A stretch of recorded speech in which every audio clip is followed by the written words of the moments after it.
टेकनीति में आपका स्वागत है। मैं हूं आपके साथ आपकी होस्ट अमृता। एक बार फिर हम आपको एआई के बारे में कुछ रोचक बातें बताने आए हैं, चाहे वह इसकी तकनीक के बारे में हो या इसके प्रभाव के बारे में। यहाँ हम सब पर चर्चा करते हैं। आज का टॉपिक बड़ा ही इंटरेस्टिंग है, तो आइए देखते हैं वो क्या है।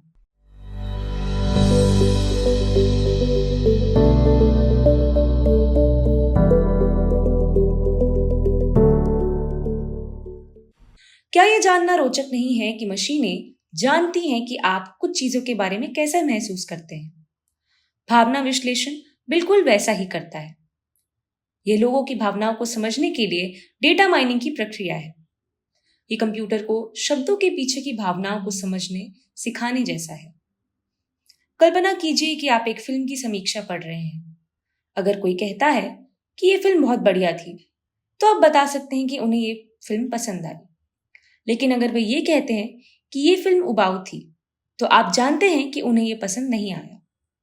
ये बिल्कुल वैसा ही है जैसे मशीनों में कोड होता है। मैं आपको समझाती हूं कैसे। कल्पना कीजिए कि एक नया स्मार्टफोन रिलीज होता है और लोग सोशल मीडिया पर इसके बारे में पोस्ट करना शुरू कर देते हैं। भावना विश्लेषण उपकरण इन पोस्ट को स्कैन करके ये निर्धारित करते हैं कि लोगों की राय सकारात्मक है या नकारात्मक। अगर विश्लेषण से पता चलता है कि कई उपयोगकर्ता यानी यूजर्स फोन की बैटरी लाइफ से असंतुष्ट हैं, तो बाकी कंपनियां उससे सीख लेकर एक मजबूत बैटरी वाला फोन बनाने में लग जाती हैं। इसके अतिरिक्त अगर भावना विश्लेषण से पता लगता है कि बातचीत का एक महत्वपूर्ण हिस्सा किसी खास फीचर के बारे में है जिसे यूजर्स पसंद कर रहे हैं, तो कंपनियां अपनी एड कैंपेन्स में उस फीचर को हाईलाइट कर सकती हैं। इन भावनाओं को समझकर कंपनियां यूजर बिहेवियर को प्रभावित करने और मार्केट के ट्रेंड्स को आकार देने के लिए अपनी रणनीति तैयार कर सकती हैं। इसी तरह राजनेता अपने अभियान के दौरान मतदाताओं की भावनाओं, उनके घोषणा पत्र और योजनाओं के बारे में समझने के लिए दृष्टिकोण अपनाते हैं। इसलिए इस तरह के विश्लेषण की मदद से मिले अंतर्दृष्टि यानी इनसाइट्स के आधार पर अपनी दृष्टिकोण को तैयार करते हैं। अब कंप्यूटर भावनाओं को महसूस नहीं कर सकती, लेकिन भावना विश्लेषण से वह ऐसा जरूर कर सकते हैं। हम उन्हें टेक्स्ट में पॉजिटिव, नेगेटिव या न्यूट्रल भावनाओं को पहचानने के लिए प्रशिक्षित कर सकते हैं।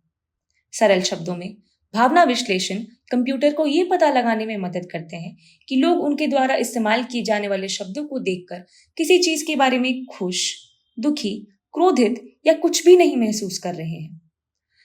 अगर गौर से देखें तो क्या एआई उदाहरणों से सीख रहा है, जैसे कोई छात्र सीखता हो? बिल्कुल। और जैसे जैसे ये सीखता है, ये नए अनदेखे टेक्स्ट की भावना का अनुमान लगाने में बेहतर हो जाता है। भावनाओं का विश्लेषण और उन्हें बड़े पैमाने पर समझने की क्षमता बहुत महत्वपूर्ण है, लेकिन इसके साथ महत्वपूर्ण जिम्मेदारियां भी आती हैं, खासतौर पर तब जब निगरानी यानी सर्वेलेंस और गोपनीयता यानी प्राइवेसी जैसे मुद्दों की बात हो रही हो। अगर एआई हमारी भावनाओं की निगरानी और उनका विश्लेषण कर सकता है, तो इससे हम अपने विचारों और भावनाओं पर नियंत्रण रखने का अधिकार रखते हैं? ये सवाल बहुत ही महत्वपूर्ण है और सच भी। जनमत को समझने और व्यक्तिगत प्राइवेसी पर आक्रमण करने के बीच की रेखा बहुत पतली है। भावना विश्लेषण जब अन्य एआई उपकरणों के साथ संयुक्त होता है, तो एक ऐसे भविष्य की ओर ले जा सकता है जहां हमारी भावनाओं और विचारों की लगातार निगरानी, विश्लेषण और संभावित रूप से नियंत्रण किया जा सकता है। जैसे जैसे तकनीक विकसित हो रहा है, ये सवाल उठता है कि हम व्यक्तिगत गोपनीयता यानी प्राइवेसी की रक्षा कैसे कर सकते हैं और ये सुनिश्चित कैसे कर सकते हैं कि एआई का नैतिक रूप से उपयोग किया जाए। इससे एक और सवाल उत्पन्न होता है, क्या भावना विश्लेषण एआई का भविष्य हो सकता है? क्या हम यहीं जा रहे हैं? तो इसका जवाब कई मायनों में हाँ है। जैसे जैसे एआई विकसित होता रहेगा, मानवीय भावनाओं को समझने और उन पर प्रतिक्रिया करने की क्षमता तेजी से और मजबूत होती जाएगी, जो आज तक एआई डेवलपर्स के लिए मुख्य चुनौती रही है कि वे एक ऐसा एआई विकसित कर सकें जो भावनात्मक ना हो और जिसमें मनुष्य की तरह संवेदना भी हो। जबकि भावना विश्लेषण ने महत्वपूर्ण प्रगति की है, ये व्यंग्य और विडंबना को समझने जैसी चुनौतियों का सामना करता है। इसकी विधियां, शब्दकोश सटीकता में काफी भिन्न है। कुछ भाषाई बारीकियों, संदर्भ या सांस्कृतिक अंतर के कारण भावनाओं को गलत तरीके से कैटेगराइज भी किया जा सकता है और यहीं पर चीजें गलत हो सकती हैं।